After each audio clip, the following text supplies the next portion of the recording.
예수님의 이름으로 기도하옵나이다. 아멘. 이 시간 하나님께서 우리에게 주시는 말씀은 신약성경 마태복음 24장 32절 말씀부터 44절까지 한 절씩 교독하시고 44절은 같이 읽겠습니다. 무화과 나무의 비유를 배우라. 그 가지가 연하여지고 잎사귀를 내면 여름이 가까운 줄을 아나니 이와 같이 너희도 이 모든 일을 보거든 인자가 가까이 곧 눈앞에 이룰 줄 알라. 내가 진실로 너에게 말하노니 이 세대가 지나가기 전에 이 일이 다 일어나리라. 천지는 없어질지언정 내 말은 없어지지 아니하리라. 그러나 그날과 그때는 아무도 모르나니 하늘의 천사들도 아들도 모르고 오직 아버지만 아시느니라. 노아의 때와 같이 인자의 임함도 그러하리라. 홍수전에 노아가 방주에 들어가던 날까지 사람들이 먹고 마시고 장가들고 시집가고 있으면서 홍수가 나서 그들을 다 멸하기까지 깨닫지 못하였으니 인자의 임함도 이와 같으리라. 그때에 두 사람이 밭에 있음에 한 사람은 데려가고 한 사람은 버려둠을 당할 것이요 두 여자가 맷돌질을 하고 있으니 한 사람은 데려가고 한 사람은 버려둠을 당할 것이니라. 그러므로 깨어 있으라. 어느 날에 너희 주가 임할는지 너희가 알지 못함이니라. 너희도 아는 바니 만일 집 주인이 도둑이 어느 시각에 올 줄을 알았더라면 깨어 있어 그 집을 뚫지 못하게 하였으리라. 이러므로 너희도 준비하고 있으라. 생각하지 않은 때에 인자가 오리라. 아멘. 세계 관광지에서 한국 사람인지 아닌지를 알아보는 간단한 방법이 있다고 합니다. 안내하는 가이드가 열심히 설명하고 있는데도 따로 혼자 사진 찍기에 정신없는 사람이 있다면 영락없이 한국 사람이랍니다. 곧 무슨 공항에 착륙하겠습니다는 안내방송을 듣자마자 짐을 미리 챙기고 활주로에 닿자마자 안전벨트를 풀고 일어나 입구 쪽으로 가는 사람이 있다면 그도 한국 사람이라는 거죠. 단체 관광을 할 때 버스에 제일 먼저 타고서는 일행이 늦게 온다고 불만을 터뜨리는 사람, 10중 8구는 한국 사람이랍니다. 엘리베이터마다 닫힌 버튼을 눌러대는 사람, 엘리베이터가 두 대인 곳에는 무조건 둘 다 불러내리는 사람. 물론 한국 사람이 다 그런 것은 아니지만 일반적으로 그렇게 하는 사람들이 많다는 거죠. 식당에 가서는 맛없는 것은 용서가 되지만 늦게 나온 것은 용서가 안 되는 사람은 한국 사람이랍니다. 물론 빨리 해야 할 일도 있고 여유를 가지고 해야 할 일이 있습니다. 문제는 빨리 해야 할 일은 느리게 하고 여유를 가져도 될 일은 빨리빨리 하는 것이 문제죠. 가치 있는 것은 소홀히 하고 별 가치 없는 것에 정성을 쏟는 것이 문제입니다. 어떻게 보면 지금 우리나라의 전체적인 문제가 그런 문제가 아닐까 하는 생각도 해봅니다. 우리 개인의 삶 속에서도 그것이 가장 문제죠. 무엇보다 우리 믿는 사람들은 시대를 분별할 줄 알아야 합니다. 왜냐하면 우리 믿는 사람들이 역사의 주인공들이기 때문이죠.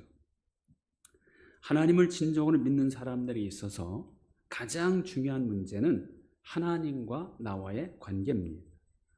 만약 하나님과의 관계를 중요하게 여기지 않는다면 그는 하나님을 진정으로 모르는 사람이고 믿지 못하는 사람입니다. 아직 하나님이 어떤 분인지조차 제대로 파악하지 못하고 있는 사람이 바로 하나님과의 관계를 소홀히 할 수밖에 없습니다. 하나님은 어떤 분입니까? 역사의 주인이시죠. 부하게도 하시고 가난하게도 하시고 권세와 능력이 그 손에 있으시고 빛도 짓고 어둠도 창조하며 평안도 짓고 환난도 창조하시는 그런 분. 우리를 높이기도 하시고 낮추기도 하시고 화도 복으로 바꾸시고 악도 선으로 바꾸시는 그 어느 것 하나 하나님의 것 아닌 것이 없고 어떤 일 하나 하나님이 허락하지 않으면 안 되게 하는 그런 분이 바로 우리 하나님입니다. 이런 하나님이심을 진정으로 믿는 사람이라면 하나님과의 관계를 절대로 소홀히 할 수 없습니다. 하나님이 나를 모른 척 하시면 하나님이 나를 안 도와주시면 아무것도 할 수 없다는 것을 믿는 사람이 어찌 하나님을 멀리할 수 있겠습니까? 우리는 날마다 점검해 봐야 합니다. 나는 지금 하나님과의 관계선상에서 어디쯤 있는가? 하나님 쪽에 더 가까이 있는가? 아니면 세상 쪽에 더 가까이 있는가? 어떻게 보면 이거야말로요, 우리의 삶과 운명을 결정짓는 일이고 성공과 실패를 결정짓는 일입니다. 왜냐하면 모든 것은 하나님이 해 주셔야 하기 때문이죠. 혹 하나님이 없어도 나는 살 수 있고 하나님이 안 도와주셔도 내 힘으로 얼마나 할 수 있다는 최대의 오산을 하고 있으면 안 된다는 겁니다. 하나님을 가까이 하지 못하게 하는 이유가 뭡니까? 하나님의 뒷전으로 밀어둘 만큼 급하고 귀한 일이 무엇이 있습니까? 하나님과 떨어져 있는 만큼 우리는 이미 실패한 것이고, 하나님과 관계가 끊어지는 시간은 그 영혼이 죽어 있는 겁니다. 하나님과 멀리 있는 상태로는 아무리 애쓰고 노력해봐야 헛될 뿐이죠. 그래서 시편 73편은 이렇게 경고합니다. 대저 주를 멀리하는 자는 음녀같이 망한다. 주를 떠난 자는 주님께서 다 멸하신다 라고 이렇게 말합니다. 그래서 시편 73편 기자는 이렇게 살겠다고 고백하죠. 하나님께 가까이함이 내게 복이라. 내가 주 여호와를 나의 피난처로 삼아 뒤에 주의 모든 행사를 전파하리이다. 하나님과 가까이 살겠다는 겁니다.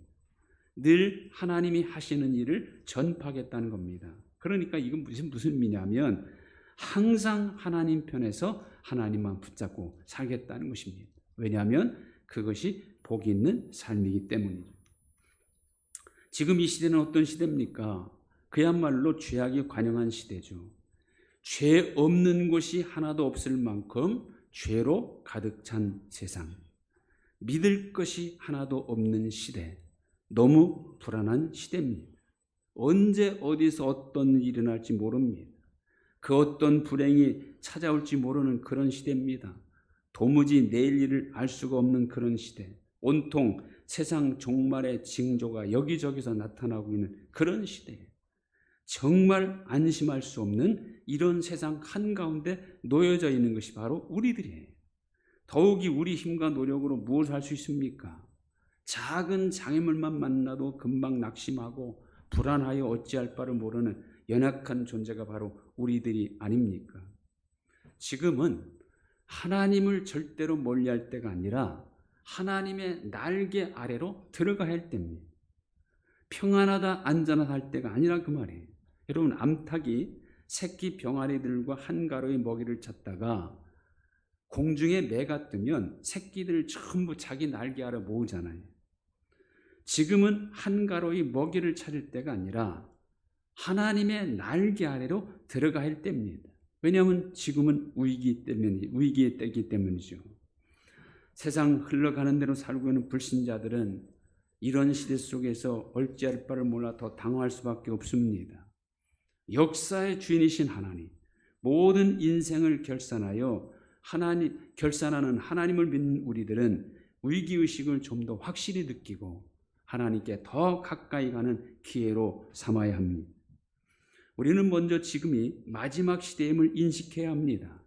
세상에 나타나는 징조들을 주님께서 하신 말씀에 비춰볼 수 있어야 합니다. 자, 오늘 읽은 마태복음 24장은 주님께서 제자들에게 세상 끝에 나타나는 징조에 대해서 하신 말씀이죠.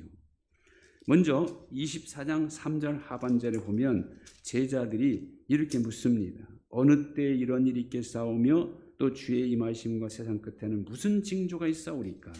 그에 대한 주님의 대답은 어떤 겁니까? 4절 예수께서 대답하여 이르시되 너희가 사람의 미혹을 받지 않도록 주의하라. 많은 사람이 내 노가서 이르되 나는 그리스도라 하여 많은 사람을 미혹케 하리라.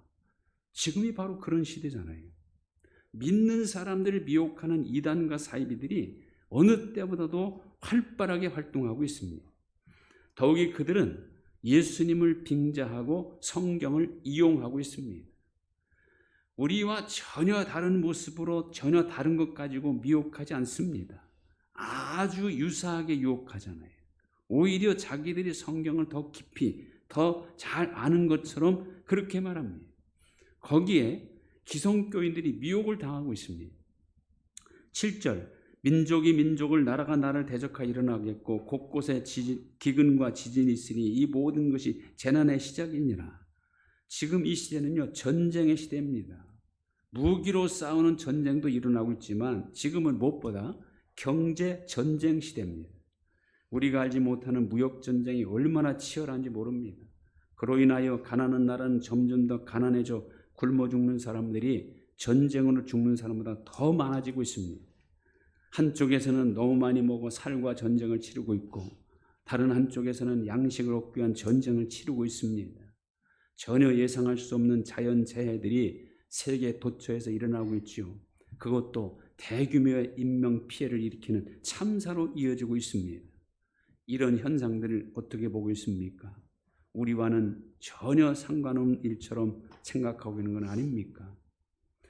성경을 모르는 사람들이야 환경적인 요인으로 치부해 볼 수 있겠지만 성경 말씀을 아는 우리들은 이런 현상들이 결코 우연도 아니고 환경적인 요인 이상인 것임을 깨달아야 합니다. 왜냐하면 역사의 주인이신 주님은 그것도 제자들에게 알려주었기 때문이죠. 이런 징조가 나타나면 마지막 시대인 줄 알고 대비해야 합니다. 그래서 주님은 오늘 24장 15절 이하에서 그런 징조가 나타나는 마지막 시대를 어떻게 살아야 할 것인지를 말씀하고 있는 겁니다. 자, 그러면 지금 우리는 이 시대를 어떻게 살아야 합니까? 먼저 철저히 자리를 지키라 합니다. 어떤 자리를 지키라 하십니까? 첫째는 신앙의 자리를 지키라 하십니다. 23절 하반절. 그때 사람이 너에게 말하되 보라 그리스도가 여기 있다 혹 저기 있다 하여도 믿지 말라. 거짓 그리스도들과 거짓 선지자들이 일어나 큰 표적과 기사를 보여 할 수만 있으면 택하신 자들도 미혹하리라. 마지막 때일수록 우리는 오직 주님만 바라봐야 합니다. 우리 주님만이 진정한 그리스도 한 분이기 때문이죠. 예수님 이외에 그 누구도 우리의 주님이 될 수 없고 그리스도가 절대로 될 수 없습니다. 자, 우리 주님이신 예수님은 당신이 친히 세우신 교회에 천국 열쇠를 맡기셨죠. 그래서 주님은 교회를 통해서 말씀하시고 교회를 통하여 우리를 만나 주십니다. 그러므로 주님의 교회 밖에서 아무리 큰 표적과 기사를 보인다 해도 절대로 교회 밖으로 나가지 말라는 말씀이에요. 우리는 무엇보다 교회에서 내 자리를 지켜야 합니다. 교회 밖을 기웃거리는 사람, 이단과 사이비는 그런 사람들을 사냥감으로 노립니다. 하나님께 예배드리는 자리, 하나님을 기쁘시게 해드리는 자리를 지켜야 합니다. 여러분, 가룟 유다에게 사탄이 들어갔죠? 언제 들어갔습니까? 그는 제자의 자리를 이탈하여 대제사장, 서기관, 바리새인들이 모이는 곳에 자꾸 찾아갔어요. 그 사람들은 왜 모입니까? 어떻게 하면 예수를 잡아 죽이려고 음모를 꾸미기 때문에 그들은 모이는 겁니다. 신앙의 자리를 우리는 잘 지켜야 합니다. 예배 드리는 자리, 기도하는 자리를 지켜야 합니다. 물론 바쁘고 피곤하지만 그렇다고 그 자리를 자꾸 피하면 외면한다면 우리는 점점 주님과 멀어질 수밖에 없는 것이죠. 그리고 두 번째는 세상에서의 내 자리도 잘 지켜야 합니다. 여기 이제 40절 이하에 보면 이런 말씀이 있죠. 그때 두 사람이 밭에 있으면 한 사람은 데려가고 한 사람은 버려둠을 당할 것이요. 두 여자가 맷돌질을 하고 있으면 한 사람은 데려가고 한 사람은 버려둠을 당할 것이냐. 자, 밭에 있을 때 그리고 맷돌질하고 있을 때 데려가기도 하고 버려두기도 한답니다. 데려가는 사람은 분명 주님을 믿는 사람임에 틀림없습니다. 그렇다면 주님을 믿는 사람이라도 밭에서 일하면서 맷돌질하면서 마지막 시대를 준비하라는 그런 말씀이에요. 잘못된 종말론자들은 마지막 때가 되면 무슨 일을 하느냐 필요 없다. 세상 것 다 버리고 자기들에게로 찾아오라고 주장합니다. 직장 버리라고 합니다. 가정 버리라고 합니다. 재산 필요 없으니까 다 팔아서 다 가지고 오라 합니다. 이런 것은요, 분명 반성경적인 주장입니다. 마지막이 바로 내일이라 할지라도 우리는 가정의 행복을 위하여 가정에서 내 자리를 지켜야 하고 직장에서의 내 자리에 충실해야 합니다.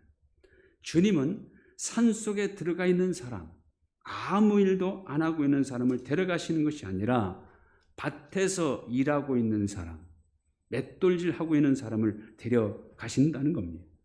그러므로 우리가 있어야 할 자리가 어디입니까?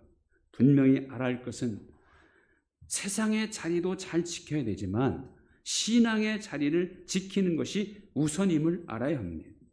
세상의 자리를 지킨다고 신앙의 자리를 지키지 않는 사람은 버려둠을 당할 수밖에 없습니다. 둘 다 밭에 있고 둘 다 맷돌질을 하고 있는데 무엇을 기준으로 데려가고 버려두고 그러겠습니까? 틀림없이 신앙을 보시는 겁니다. 그리고 이 마지막 시대를 우리는 주님이 반드시 오신다는 믿음으로 살아야 합니다. 마지막 시대의 징조가 뭡니까? 오늘 주님이 오신다는 것을 증거하기 위한 사건들을 여기 30절을 보시면 그때의 인자의 징조가 하늘에서 보이겠고 그때의 땅의 모든 족속들이 통곡하며 그들이 인자가 구름을 타고 능력과 큰 권노는 것을 보리라. 징조가 있다면 주님의 오심은 틀림없는 사실입니다. 사람들은 주님의 재림을 부인하고 싶어 합니다. 우리 그리스도인들조차도 재림이 없기를 바라든지 아니면 훨씬 나중에 있기를 바랍니다. 왜 그렇습니까? 아직 세상의 즐거움을 더 누려야 되기 때문이죠. 이 좋은 세상을 끝내기가 억울하기 때문입니다. 정말 이 세상이 그렇게 좋습니까? 우리가 살아있는 동안 주님이 재림하시면 얼마나 좋습니까? 죽음도 맛보지 않고 바로 천국에 갈 수 있으니 얼마나 좋습니까? 주님께서 내가 속히 오리라 하실 때 아멘 주 예수여 어서 오시옵소서 이렇게 할 수 있는 여러분 되시기를 바랍니다. 다시 오시는 주님은 어떤 분이에요? 심판주입니다. 반드시 심판하십니다. 무엇으로 심판하십니까? 각 사람이 행한 대로죠. 그러므로 반드시 다시 오시는 주님을 믿고 사는 사람은 깨어서 준비하고 있을 수밖에 없습니다. 그래서 주님은 그렇게 하시죠. 42절 그러므로 깨어있으라 어느 날에 너희 주가 임하는 우리가 알지 못합니다. 44절 이러므로 너희도 준비하고 있으라 생각지 않은 때 인자가 오리라. 반드시 그러나 언제인지는 모르게 오실 주님을 우리는 준비하고 있어야 한다는 겁니다. 그리고 세 번째는 말씀을 더욱 확실히 붙잡고 살아야 합니다. 왜냐하면 주님의 말씀은 반드시 이루어지고 주님 말씀은 영원하기 때문이죠. 34절에 보면 내가 진실로 너에게 말하노니 이 세대가 지나가기 전에 일이 일어나리라. 천지는 없어질지언정 내 말은 없어지지 아니하리라. 결국은요 모든 것은 말씀에 달려 있습니다. 얼마나 말씀대로 살아있는가 그것이 최종적인 열매이고 그것이 믿음의 분량이고 그 말씀을 얼마나 준행했는가가 심판의 최종적인 기준이에요. 마지막 때 주님 앞에 내놓을 수 있는 것은 말씀뿐이라 그 말입니다. 주님께서 우리에게 뭘 물어보시겠어요? 너 얼마나 내가 말하는 대로 살았느냐? 왜냐하면 주님의 말씀은 없어지지 않기 때문입니다. 주님의 말씀대로 산 것만이 영원한 내 소유, 하나님 앞에 가지고 갈 수 있는 내 소유가 될 수 있습니다. 왜냐하면 주님의 말씀은 세세토록 있기 때문이죠. 주님 앞에 설 때 가장 부자는 누구겠습니까? 두말할 것도 없이 주님 말씀을 많이 준행하고 소유한 사람입니다. 주님의 말씀은 순종할 때 내 것이 될 수 있습니다. 듣고 아는 것만으로는 내 소유가 될 수 없습니다. 말씀은 지킬 때 나의 능력이 되고 나에게 복이 되는 겁니다. 그래서 마지막 때일수록 주님이 가까이 올수록 우리는 말씀을 붙잡고 살아야 합니다. 하나님이 기뻐하시는 자리를 지키고 있습니까?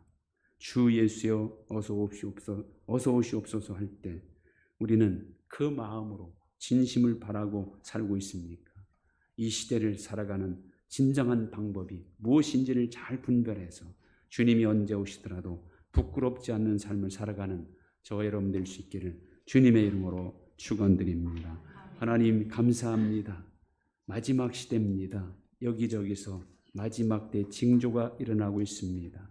이런 시대를 어떻게 살아야 할지 다시 한번 말씀을 통하여 깨우쳐 주시니 감사합니다.